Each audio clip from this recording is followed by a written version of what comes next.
That's quite a wrap you're wearing.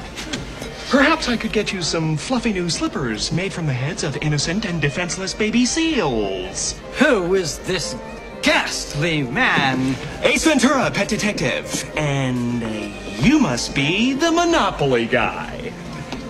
Hey, thanks for the free parking. Another activist, McGuire. Activist.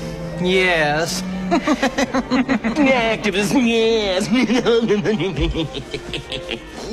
Mr. Ventura, there's nothing wrong with enjoying the fruits of nature. You should try it sometime.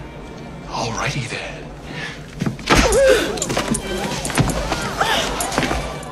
You know something? You're right.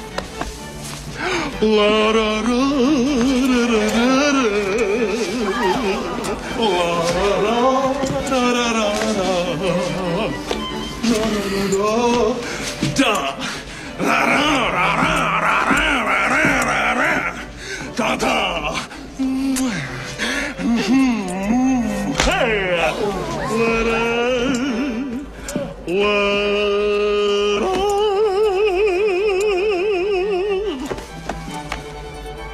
not pass go.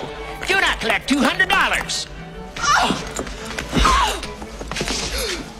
It's lovely, but I fancy myself in autumn.